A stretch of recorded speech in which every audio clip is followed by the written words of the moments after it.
Donc voilà, vous êtes la business case de deux cas, deux cas, une à Dista qui est représentée par Sébastien, qui va vous présenter son cas sur tout ce qui est stratégie de lead gen. Et ensuite, vous aurez Nicolas, qui est chez Toshiba et qui va présenter son programme de lead gen avec les vendeurs. Donc moi, je suis Olivier Emmer, je suis président de la société Leadseed. Et je vais juste introduire, pour vous laisser le plus de temps à Nicolas et à Sébastien de présenter leur cas. Donc je veux juste poser le point sur les difficultés qu'on a tous d'attirer les clients, d'attirer leur attention, de les engager. Et on voit bien que les défis de ces acheteurs-là, et notre défi à nous en tant que marketing et vendeurs, c'est le temps qui est consacré aux fournisseurs est de moins en moins important. Ils font leurs recherches eux-mêmes. Et en plus, ils recherchent une interaction personnalisée. Donc, si ce n'est pas personnalisé, ils ne vont pas aller plus loin dans leur interaction. Et c'est des grandes tendances qu'on voit sur le marché et la grande problématique qu'on voit. Donc l'expérience que vous allez donner à vos clients est hyper importante. Et pour nous, il y a 4 piliers importants dans cette expérience que vous devez donner.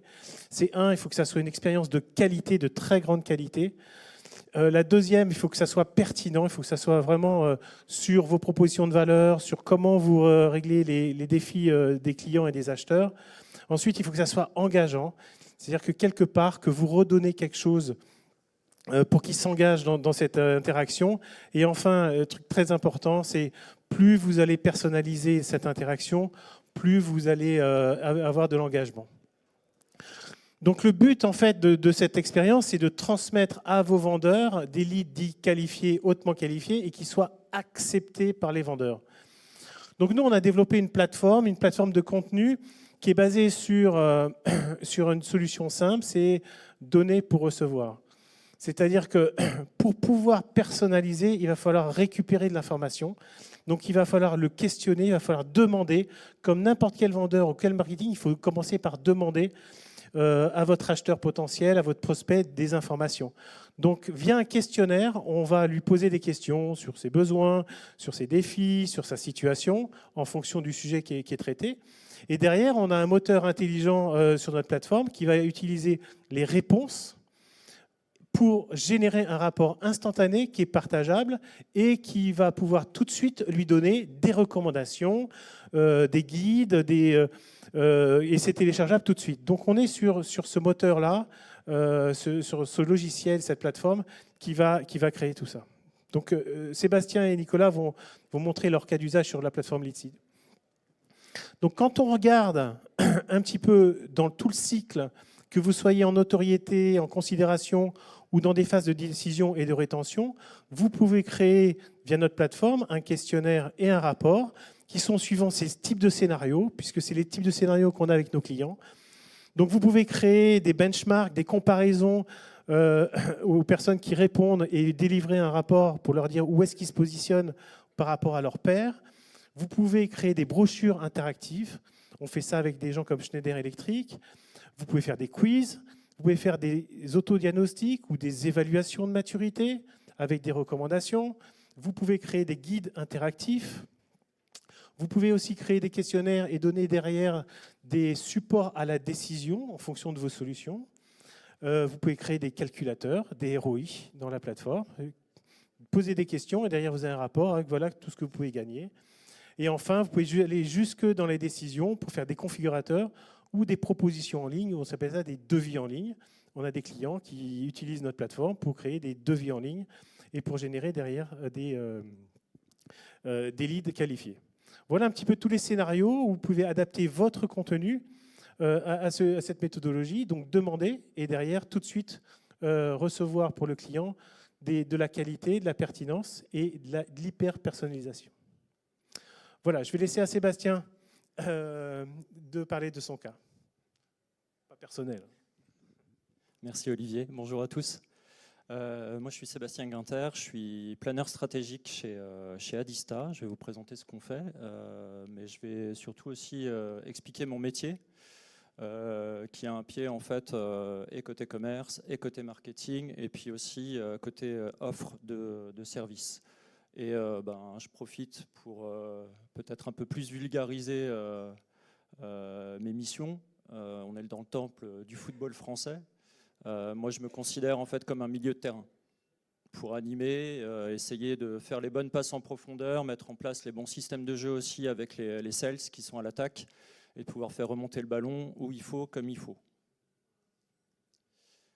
Adista, nous, on est le 4e acteur sur le marché IT français. Alors quand je parle d'IT, en fait, là, c'est, je pense, des fonctions qui malheureusement ne sont pas représentées aujourd'hui. On parle beaucoup d'applicatifs SaaS, de digital. Derrière, par contre, il y a des métiers qui font tourner tout ça. Ce sont les métiers des services informatiques. C'est eux qu'on accompagne, c'est avec eux principalement qu'on échange et qu'on définit les stratégies. Donc ça va en fait aussi bien de la mise en place des réseaux adaptés. Tout passe par Internet. Aujourd'hui, votre application, votre site e-commerce, si il n'est pas bien connecté, il y a 0 vente. De la même façon, s'il n'est pas hébergé au bon endroit, avec le bon cloud pour les bons usages, pour pouvoir être résilient, c'est mort aussi. On va agréger après aussi des systèmes de communication, de collaboration aussi interactive, sécuriser tous ces ensembles-là de A à Z. Et puis là, ça concerne aussi toutes les équipes qui œuvrent aujourd'hui sur du développement d'applications, moderniser ces applications avec des technologies, avec du DevOps, avec la conteneurisation aussi, pour en faire quelque chose de résilient et de moderne. Et depuis ce matin, on parle beaucoup d'IA. On est aussi spécialisé sur l'IA, alors avec une expérience historique sur Microsoft 365. Et donc, moi, je suis plutôt concentré sur l'IA Copilot et pas du tout ChatGPT, même si il y a quand même beaucoup de sang commun. Alors, notre mission à nous, chez Adista, c'est d'essayer en fait de prendre en charge la complexité informatique avec les décideurs. Mais cette complexité, elle n'est pas que technologique. Depuis la crise Covid, en fait, ça a été significatif. Les responsables informatiques et toutes les organisations se sont pris une grosse charge. Tout le monde s'est rendu compte en fait de sa dette technologique et de la vitesse à laquelle elle pouvait les compenser. Mais il n'y a pas que ça en fait. Il y a d'autres directives qui arrivent aujourd'hui. Je pense à tout ce qui touche aujourd'hui à l'empreinte carbone, la CSRD. Il y a aussi des contraintes qui arrivent comme la directive NIS 2 sur surtout le scope cyber pour protéger des activités sensibles. Je parlais tout à l'heure aussi de tout ce qui touche à la connectivité. On a aujourd'hui une vieille technologie qui marche encore très bien, qui est le cuivre, qui a permis en fait à tout le monde de basculer sur Internet. En fait, cette technologie, elle est en train d'être arrêtée. Je parlais de dette technologique. Il y a de nombreuses organisations qui peuvent être multisites, qui marchent encore en fait sur cette vieille technologie. Et donc, ça remet complètement en cause le fonctionnement et la transmission des informations au sein de l'organisation. Donc tout ça, c'est vraiment une grosse charge pour les équipes informatiques. Elles ne savent plus où donner de la tête, elles ont d'autres priorités. Et jour après jour, il y a encore une nouvelle crise qui vient se superposer en fait. Elle ne se succède pas, elle se superpose. Donc il y a vraiment des gros choix à faire. Et on voit aussi une multitude de technologies qui arrivent avec un rythme accéléré sur la courbe du hype cycle. Tout ça, en fait, il y a une problématique de temps, il y a une problématique de compétences aussi pour un moment les appliquer. Et c'est vraiment compliqué de pouvoir les décrypter. Et entre le côté waouh, l'IA, c'est génial et tout ça, est-ce que mon organisation, elle est en capacité en fait de pouvoir aujourd'hui l'appliquer? Et au-delà de tous les fantasmes, en fait, quand est-ce que je pourrais la mettre en œuvre? Et par quoi je commence? Et par rapport à tout ça, il y a plein d'acteurs sur le marché. Moi, côté marketing, là aujourd'hui, je vais juste dans l'espace partenaire. Tous les exposants potentiellement peuvent venir aussi m'envoyer l'information. J'en reçois plein aussi. Alors, qu'est-ce que je fais comme choix? Et pourquoi l'un, pourquoi pas l'autre? On parle de valeur ajoutée. Moi, je penche plutôt pour de la chaleur ajoutée. Voilà, ce matin, ça a été dit aussi. Il y a plein d'outils. Il ne faut pas oublier un moment la valeur de l'humain aussi dans la conversation, dans l'accompagnement.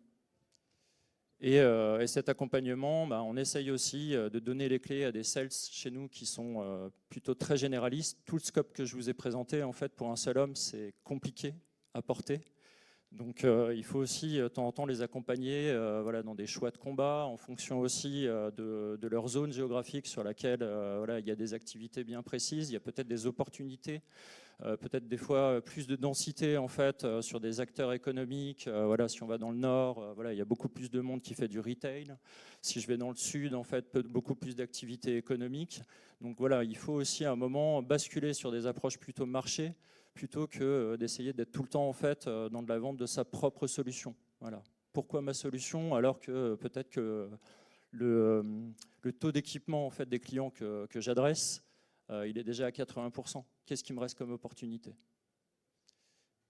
Et après, ce qu'on essaye de faire aussi, et c'est aussi voilà, le sens des actions qu'on met en œuvre avec Leadseed, c'est de plus poser la question, en fait, c'est quoi un MQL, c'est quoi un SQL? En fait, moi, c'est des termes que je ne comprends pas, en fait, personne n'est d'accord. Le marketing va ramener des opportunités, elles ne vont pas être traitées. Voilà, pourtant, il y a un potentiel de fou, mais on n'a pas le temps, voilà, on ne comprend pas le marché, ça ne m'intéresse pas, je ne suis pas acculturé là-dessus. Et puis du côté des sales, en fait, des fois, ils sont vraiment juste dans leur zone de confort et ça ne correspond pas du tout à la stratégie de l'entreprise. Alors j'ai pris une citation de quelqu'un que tout le monde connaît, pardon. Quand on fait toujours la même chose, on obtient toujours les mêmes résultats. Et aujourd'hui, côté marketing, j'ai l'impression qu'on arrive au bout d'un modèle. Tous les réseaux sont saturés. Ce matin, ça a été dit aussi dans la conférence d'ouverture. En fait, on crée du contenu pour créer du contenu. Voilà, juste pour en fait alimenter, nourrir la bête. Au final, tout ça, ça fait beaucoup de bruit. Côté marketing, j'imagine qu'il y en a beaucoup d'entre vous aussi qui ont d'un côté l'aspect lead gen, mais il faut aussi parler de RSE. Tout ça, ça n'a pas de sens en fait, quoi. Voilà, c'est finalement balancer, balancer, balancer, et c'est une grosse charge en fait sur l'empreinte carbone derrière du digital. J'ai plutôt aussi complété avec une citation d'un client à qui on a vraiment co-construit une grosse présentation au sein d'un groupement. Et qui m'a dit tout simplement, en fait, nous, ce qu'on apprécie, c'est à un moment des gens qui nous aident à identifier ce qui nous manque et surtout ce dont on n'a pas besoin. Et c'est là aussi où il y a vraiment de la richesse dans l'approche avec Leadseed. Alors, ce qu'on a fait, on a développé en fait 3 assets, 3 questionnaires en fait de maturité avec aussi l'alignement avec le commerce et avec l'offre. Donc c'est aussi la force aussi là, de cette approche-là, c'est qu'on met tout le monde autour de la table et on définit aussi le type de questions, le type de réponse aussi qu'on veut apporter, qu'on est en capacité aussi d'apporter, avec aussi des équipes commerciales qui vont être plus dédiées. Donc voilà, il ne s'agit pas juste d'envoyer en fait un outil et de faire un post sur LinkedIn pour dire ouais, on a un questionnaire. Alors ça, forcément, ça fait partie de la stratégie, mais le hic, c'est qu'à un moment, si on amène un lead à travers ce questionnaire, avec le commercial, en fait, il ne sait même pas à quoi ressemble le questionnaire, quelles sont les questions en fait qui ont été répondues, quelles réponses on peut apporter, ça fait pchit. Voilà, il faut pouvoir, en fait, pour créer en fait la conversion, il faut pouvoir surtout avoir une richesse de conversation. Donc, on s'est concentré en fait sur un sujet qui concerne tout le monde, mais voilà, parce que le scope il est tellement énorme, c'est la cyber. Et on avait de la chance aussi d'avoir des personnes qui étaient volontaires. Ça aussi, c'est hyper important, c'est d'avoir des graines de champions qui ont enfin vraiment envie d'avancer là-dessus sur des comptes qui sont identifiés. Microsoft 365 aussi, parce qu'aujourd'hui, il y a un scope tellement large, tellement d'usages possibles, et puis des questions aussi autour de la gouvernance de la donnée, de la structuration, de l'exploitation, que ça nous permet aussi d'avoir énormément d'informations sur ce que fait l'entreprise, comment elle le fait, et la maturité aussi de la direction par rapport à ça. Et l'IA, ça c'est le sujet facile, voilà. Tout le monde a les oreilles bien dressées. Pour nous, ce n'est pas de vendre de l'IA pour vendre de l'IA en fait. On va plutôt essayer d'accompagner sur une feuille de route, de se positionner. Je reprends en fait voilà, cette notion Leadseed, le nom il est génial parce que voilà, on plante, c'est des sujets qui sont super longs à mettre en œuvre et on se positionne avec ça, avec énormément d'informations pour pouvoir accompagner pas que la direction informatique. Là, on les aide vraiment et on devient aussi quelque part réellement partenaire pour porter ces sujets complexes qui vont complètement faire muter les façons de travailler et les propositions de valeur, en embarquant aussi d'autres métiers. Je pense aux directions achats, parce qu'il il faut financer en fait toutes ces transformations. Je pense aux directions marketing, aux directions métiers aussi. Et surtout, là, c'est vraiment un sujet de direction. Voilà, il faut avant tout aussi que les décideurs en fait, au-dessus intègrent, comprennent bien l'IA et au-delà de la comprendre, en fait, l'utilisent eux-mêmes. Alors, moi, quand je parle ROI, en fait, je ne m'intéresse pas forcément tout le temps à ce que ça ramène, parce qu'on est peut-être trop dans l'immédiateté du résultat. Pour moi, c'est important en fait, qu'on développe des outils qui soient intéressants, en fait, qui soient pris en main par les commerciaux. Nous, on a une force commerciale à peu près de 150 personnes. Si on essaye d'embarquer tout le monde en même temps, on n'ira pas bien loin. Alors, je sais que... voilà, seul, on va vite, ensemble, on va plus loin, mais on va pas très très vite. Voilà. Et je prends cette image en fait de parcours. On a fait le choix en fait d'avoir une stratégie d'inbound classique et de continuer en fait à relayer en fait ces questionnaires aussi qui sont hyper riches, mais avec pour résultat c'est qu'on convertit seulement 10%. Donc ça fait partie de la stratégie, c'est les indispensables, on a besoin de se faire voir. Par contre, on est aujourd'hui sur plutôt une approche d'account-based marketing et là, d'avancer en petits groupes. Moi, je les appelle les éclaireurs. On va repérer le terrain, on essuie des plâtres, on en discute aussi avec Olivier et on essaye aussi, au-delà juste du sujet techno, d'essayer de contextualiser par rapport à des verticales en fait, qu'on essaye d'adresser. Là, par contre, en fait, ça change tout. Parce qu'au-delà d'amener de l'expertise sur juste de la technologie, en fait, on va se concentrer sur les problématiques, les enjeux, le contexte en fait, des activités.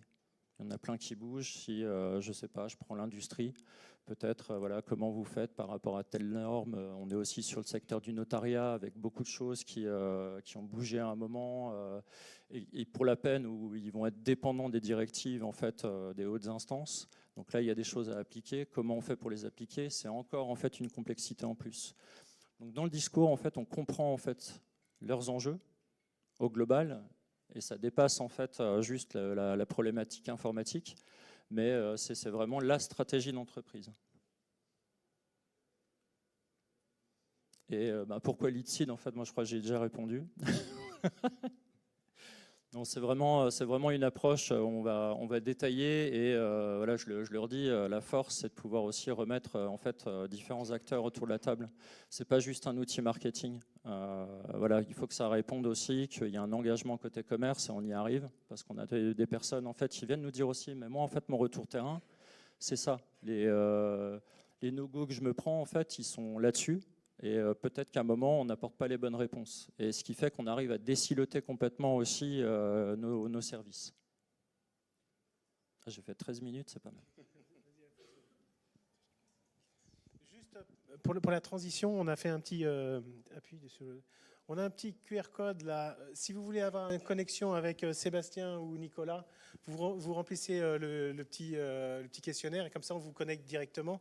Parce que je sais que tout le monde part en 2032 et après c'est toujours difficile. Et sinon on est sur le stand 17. Voilà. Stand 17. Bonjour à toutes et à tous. Pour ma partie, ça va être... une business case avec Toshiba. Donc Toshiba, vous nous connaissez peut-être sur plein de métiers. Là, c'est vraiment la partie bureautique.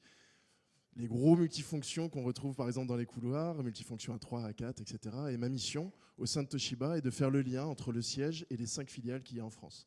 Donc d'être un facilitateur business au niveau des ventes qu'il peut y avoir de ces grosses bébêtes. Et justement, si je plante le décor, alors, ça m'embête de planter un décor qui n'est pas top dès le début, mais c'est vrai que nous, notre métier est en train de vivre une crise. Puisque, et je pense que c'est le cas de toutes les personnes qui sont dans la salle, on imprime de moins en moins. Et pour nous qui vendons les grosses imprimantes dont je parlais à l'instant, quand on imprime de moins en moins, c'est une perte de chiffres pour nous et on doit se retrouver sur la nouveauté, la transformation qui arrive. Et la transformation, c'est quoi? C'est la dématérialisation et la jette. Pour vraiment donner du sens en fait à mon propos, c'est simplement de dire que ça fait 20 ans qu'on imprime par exemple les factures sortantes de nos clients. On doit continuer, on est légitime et crédible pour s'occuper des factures sortantes, mais aujourd'hui, elles vont se faire de façon dématérialisée. Ça, c'est le contexte. Génial. Le problème, les enjeux plutôt qu'il y a derrière, c'est qu'on a une force de vente. Une force de vente qui est experte dans la vente de matériel, de hard. Et d'un seul coup, on va leur dire, eh ben voilà, ce n'est plus un multifonction uniquement que tu vas vendre ça, plus une solution qui va reprendre peut-être les volumes, les flux qui étaient avant faits par les clients, mais d'une autre façon. Il va falloir connaître les circuits documentaires, il va falloir connaître des normes réglementaires, il va falloir connaître plein de choses dont ils n'avaient pas forcément idée. Et puis, c'est vrai que les commerciaux dans la bureautique, ils sont très bons, je suis très fier d'eux, mais quand ils sont dans une zone de confort, quand ils sortent de cette zone de confort, ils sont déstabilisés, c'est un peu plus compliqué. Donc, les enjeux, c'était quoi? C'était qu'ils montent en compétences, d'être légitimes, continuer à être légitimes auprès de leurs clients et qu'ils aient une base du commerce, une découverte des besoins, mais qui soit adaptée. Et c'est vrai que quand on leur disait la dématérialisation, c'est génial, parce qu'on part d'une feuille blanche et tu vas écrire avec ton client. Ça leur faisait peur, la feuille blanche. Qu'est-ce que je vais mettre? De quoi je vais parler? Ils avaient tellement l'habitude de parler de ce qu'ils savaient, de ce qu'ils connaissaient, que là, la feuille blanche leur faisait peur. Autre enjeu, la business et fidélisation, il faut créer une valeur. C'est-à-dire que, je crois que c'est Coluche qui disait on ne peut pas vendre de l'innovation si on n'a pas un échantillon sur nous. C'est-à-dire que là, il faut quand même arriver, si on se dit expert dans le domaine de la démat, Toshiba, ce qui est vrai, hein, mais il faut arriver quand même avec une valeur. Je ne peux pas dire ça et rien apporter. Donc, il faut créer cette valeur pour le client et puis effectivement avoir le maximum d'input pour augmenter le panier moyen. Et puis, on parle des commerciaux, mais il y a aussi le management. Comment j'arrive à vérifier, réguler l'activité de mes équipes? Sur quoi je vais me baser? J'avais l'habitude, encore une fois, de mes référents d'avant. Là, aujourd'hui, sur la dématérialisation, je vais me baser sur quoi? Donc, il faut des KPI, il faut du monitoring d'activité, il faut toutes ces données-là liées justement avec la démat. Et évidemment, le socle, les fondations sur tout ça, c'est ce qu'on leur a toujours demandé, qu'ils soient impactants en clientèle, et qu'évidemment, ils soient centrés clients pour que tout le discours soit vraiment typique à l'entreprise qu'ils sont en train de visiter. C'est pourquoi on s'est rapproché de l'entreprise, alors 2 entreprises, j'en parlerai tout à l'heure, Leadseed et SalesKill, et on a créé le programme Yoda. Alors Yoda, évidemment, il y a un petit clin d'œil au petit bonhomme vert que vous connaissez toutes et tous, mais ça veut dire autre chose aussi, c'est Your Demat Analysis. Et ça va se composer de la façon suivante, c'est-à-dire que quand ils sont sur le terrain, les commerciaux, et qu'ils ont besoin justement d'avoir cette découverte des besoins, d'avoir cette aide, ils dégainent leur Yoda. C'est-à-dire que c'est un outil qui va être soit sur l'ordi, c'est du cloud hein, mais évidemment, mais soit sur l'ordi, soit sur le téléphone, c'est du responsive. Ils dégainent le Yoda, et là, il y a toute une série de questions qui va s'orienter, s'articuler, plus ou moins diminuer, augmenter avec les échanges que je pourrais avoir avec le client, et qui va guider l'entretien, qui va améliorer, guider, aider la découverte des besoins. Avec tout ce qui a été donné en data, il y a un moteur d'analyse derrière, hyper performant, encore une fois, qui est le moteur Leadseed. Tout ça va être traduit, retraduit, pris, comparé, tout va être remis sur, ça y est, on a une valeur, un rapport de 15-20 pages. C'est-à-dire que là, ça y est, j'ai une photographie, en à peu près entre 3 et 5 minutes, j'ai une photographie de l'entreprise client au niveau de la démat. Et comme on est tous pareils, quand je prends une photo de vous, je regarde et je dis « Ah, elle est géniale !» Vous n'avez qu'une seule chose, vous avez envie d'une seule chose, c'est de voir la photo. Et bien là, ça y est, on a une valeur, on a qu'est-ce que représente la démat dans l'entreprise du client, et il a envie de voir justement ce rapport-là. Donc là, on devient crédible, on devient intéressant, on devient impactant, c'était la mission de base. Et ce rapport de 15-20 pages, ça ne va pas être simplement des choses banales, il y aura une véritable étude de ROI. C'est-à-dire que là, je saurais dire précisément ce que représente le papier chez mon client, ce que représente demain, si on passe sur la dématérialisation ensemble, ce que ça va donner comme amélioration en temps, en jours, en euros évidemment, etc., etc. Donc voilà, le programme Yoda, on est vraiment dans cette logique avec cette création de valeur qui est finalement le rapport. Donc par rapport aux enjeux du début, les montées en compétences, le business à fidélisation, le management et suivi, ça coche toutes les cases. Ça coche toutes les cases parce que déjà, donc, il a fallu former l'ensemble de la force de vente. On est à peu près sur 250 vendeurs, on va dire, sur le réseau Toshiba. Il y a eu plus de 2000 clients prospects qui ont été yodaisés, c'est-à-dire où il y a eu justement cette démarche de Yoda. 1500 projets identifiés. 1500 projets identifiés. Donc, il y a vraiment, encore une fois, une matière qui se découle derrière. Et on est sur un taux qui est en constante augmentation. Donc, aujourd'hui, on est à 20%, mais ça ira beaucoup plus fort. Plus 20% de projets en pure incrémentation. Entre le moment où on a mis Yoda et le moment où, encore une fois, ils n'avaient pas Yoda, ils n'avaient que leur passé et que leur talent de commercial, il y a une augmentation de 20% au niveau des projets. Et des projets beaucoup plus qualifiés. Donc là, on a vraiment, encore une fois, cette valeur ajoutée, aussi bien en externe, parce qu'on a ce dégagement de valeur, mais aussi en interne, puisque là, je vois au management et suivi, les managers ont des KPI. Combien de Yoda tu as fait cette semaine? Fais voir tes Yoda. Comment ça se compose? Les clients que tu as été voir, etc. Donc il y a justement cette masse en interne aussi qui arrive à être traitée. Et au niveau des leads, évidemment, c'est beaucoup plus impactant. Un projet, si jamais vous êtes intéressé, je l'espère, mais ce projet-là ne peut pas fonctionner sans qu'il y ait ce contrat tripartite. C'est-à-dire qu'on a, au niveau du moteur, quelque chose d'hyper performant. Sébastien t'en parlait tout à l'heure, la plateforme Litsid. C'est un moteur incroyable, c'est un peu comme Excel. On voit au début ce qu'on arrive à faire, mais en fait, c'est à la limite de l'imagination. On peut aller encore beaucoup plus loin, et c'est l'humain qui va donner justement cette valeur ajoutée. Et justement, l'humain, il est dans SalesKill. SalesKill, Laurent Daubin qui est ici présent, va accompagner justement le projet, c'est ce qu'on a fait, on a fait ce chemin ensemble, va accompagner le projet et traduire justement ce moteur-là avec la compréhension qu'il peut avoir de chaque métier, des spécificités Toshiba, véritablement en outil qui va être tout de suite utilisable pour les forces commerciales. C'est pas quelque chose mais j'ai jamais eu cette question de quoi tu veux parler. Non, ça va être tout de suite utilisable. Il va traduire ça en quelque chose d'hyper fluide, une connexion directe avec les forces de vente. Ça, c'est hyper important aussi pour qu'ils se l'approprient. S'il n'y a pas justement cet accompagnement, c'est compliqué. Et c'est vrai, et semblant aussi un calorier, il faut obligatoirement aussi l'accompagnement dans Toshiba.